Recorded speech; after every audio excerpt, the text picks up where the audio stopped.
नमस्ते, मेरा नाम doctor Shefali Bansal Madhav. I am fertility specialist and IVF consultant in New Life Fertility Centre Siliguri. आज हम बात करेंगे एक कॉमन सर्जिकल प्रोसीजर के बारे में जिसका नाम है लैप्रोस्कोपी। लैप्रोस्कोपी एक सर्जिकल प्रोसीजर जो इनफर्टिलिटी पेशेंट्स को कॉमनली एडवाइस किया जाता है। तो लैप्रोस्कोपी क्या है, किन पेशेंट्स को इस सर्जरी की ज़रूरत है और इस सर्जरी से क्या फ़ायदे और नुकसान हैं। सबसे पहले हमें ये जानना है कि लैप्रोस्कोपी है क्या।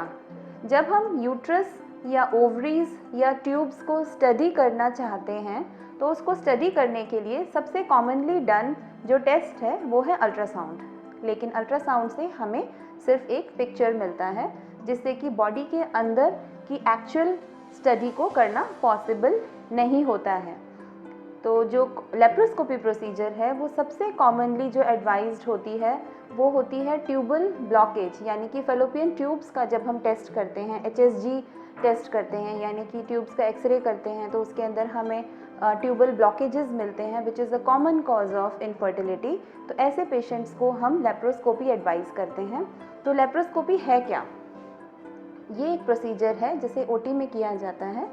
वो एक अंडर एनेस्थीसिया प्रोसीजर होती है। इसमें नाभि के रास्ते में एक स्मॉल होल बनाकर या इंसिजन देकर एक पेन लाइक इंस्ट्रूमेंट या कैमरा बॉडी में इंसर्ट किया जाता है जिससे कि हम एक्चुअल यूट्रस, ट्यूब्स और ओवरीज को आँखों से देख सकते हैं। तो ये जो प्रोसीजर है इसके बारे में हमें इसलिए जानना ज़रूरी है क्योंकि इसके क्या फ़ायदे हैं और क्या नुकसान है ये हमें पता होना चाहिए। अगर ट्यूबल ब्लॉकेज पेशेंट्स की बात की जाए तो उसमें हम ट्यूब्स कहाँ से ब्लॉक्ड हैं, कितना % ब्लॉक्ड हैं और क्या उन्हें ओपन किया जा सकता है और उनका क्या रीज़न हो सकता है ट्यूबल ब्लॉकेज का, ये फाइंड आउट करना पॉसिबल हो जाता है।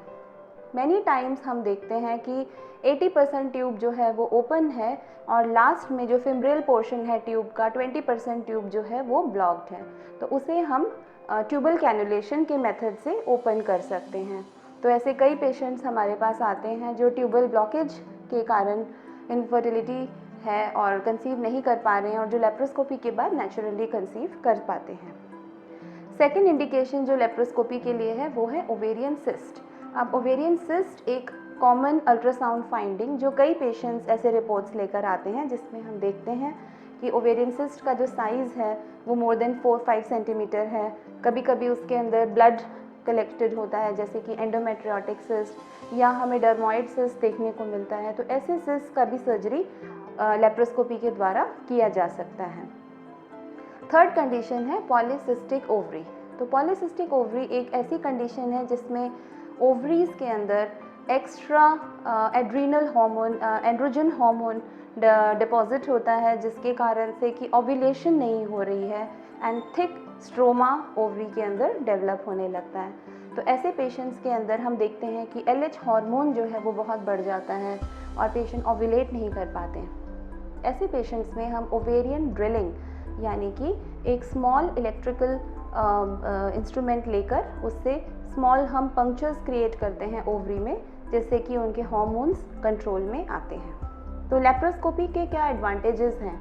एडवांटेजेस ये हैं कि हमें करेक्ट डायग्नोसिस मिलता है, जैसे एंडोमेट्रियोसिस पेशेंट्स, यानी कि एक ऐसे कैटेगरी ऑफ पेशेंट्स हैं जहाँ पर मेंस्ट्रुअल ब्लड जो होता है वो अदर देन एंडोमेट्रियम, मतलब यूट्रस की परत के अंदर जो मेंस्ट्रुअल ब्लड होना चाहिए वो यूट्रस के बाहर लीक कर रहा है या डेवलप कर रहा है। तो ऐसे ब्लड के कारण इनफर्टिलिटी एंड ओवेरियन सिस्ट और जो ट्यूब्स होती हैं वो ब्लॉक हो जाती हैं। तो एंडोमेट्रियोसिस की अगर हमें सिवियरिटी जाननी है कि ये माइल्ड ग्रेड ऑफ एंडोमेट्रियोसिस है या सिवियर ग्रेड ऑफ एंडोमेट्रियोसिस है, उसके लिए भी लेप्रोस्कोपी बहुत यूज़फुल है क्योंकि जो हमारा ट्रीटमेंट होगा वो सिवियरिटी ऑफ एंडोमेट्रियोसिस से वेरी करता है।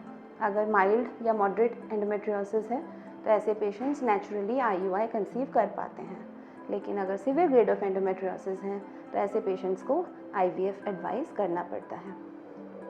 लास्ट जो यूज़ है लेप्रोस्कोपी का वो है अलॉन्ग विद हिस्ट्रोस्कोपी। अब पिछले वीडियो में हमने बात किया था कि हिस्ट्रोस्कोपी जो है वो यूट्रस के अंदर की लाइनिंग या एंडोमेट्रियम को असेस करने का एक मेथड है। जनरली लेप्रोस्कोपी और हिस्ट्रोस्कोपी को कंबाइन किया जाता है ताकि अगर कोई प्रॉब्लम यूट्रस के बाहर और अंदर दोनों को अफेक्ट कर रही है तो एट द सेम टाइम हम उसे करेक्ट कर सकते हैं। जैसे कि यूट्राइन सेप्टम, मतलब कि यूट्रस के भीतर में कोई पर्दा है जिसे हम नीचे से हिस्ट्रोस्कोपी के द्वारा कट करेंगे तो ऊपर से यूट्रस में कोई डैमेज तो नहीं हो रहा, कोई इफेक्ट तो नहीं आ रहा, वो हम लेप्रोस्कोपी से देख सकते हैं। Similarly uterine abnormality, congenital defect of uterus जैसे कि बाइकॉर्नुएट या यूनिकॉर्नुएट यूट्रस, ऐसी कंडीशंस को भी हिस्ट्रोस्कोपी और लेप्रोस्कोपी से कंबाइंड वे में हम स्टडी करते हैं। जो लास्ट चीज़ है वो है ट्यूबल हाइड्रोसेल्पिंग्स। कभी कभी हमने ये देखा है कि कुछ पेशेंट्स होते हैं जिनके ट्यूब्स इतने डैमेज हो जाते हैं कि उसके अंदर फ्लूइड भर जाता है, जैसे कि हम कहते हैं हाइड्रोसेल्पिंग्स। इस तरह के ट्यूब्स फंक्शन नहीं कर पाते और आईवीएफ में इंटरफेयर करते हैं, तो लेप्रोस्कोपी मेथड से इन ट्यूब्स को हम रिमूव कर सकते हैं ताकि ये पेशेंट्स आईवीएफ के लिए जा सकें। तो लेप्रोस्कोपी जो है वो एक commonly advised infertility enhancing surgery, fertility enhancing surgery, मतलब कि लेप्रोस्कोपी सर्जरी जो है हमारी फर्टिलिटी को इम्प्रूव करती है। कैसे इम्प्रूव करती है? अगर सिस्ट है तो हम उसे रिमूव कर सकते हैं, पॉलीसिस्टिक ओवरी है तो हम उसे ओवेरियन ड्रिलिंग कर सकते हैं, हाइड्रोसेल्पिंग्स है तो ट्यूब को रिमूव कर सकते हैं, ट्यूबल ब्लॉकेज है तो उसे ओपन कर सकते हैं। तो ये जो लेप्रोस्कोपी और हिस्ट्रोस्कोपी है इन्हें फर्टिलिटी एनहांसिंग सर्जरी कहते हैं, यानी कि ये हमारी फर्टिलिटी को इम्प्रूव करते हैं। Thank you.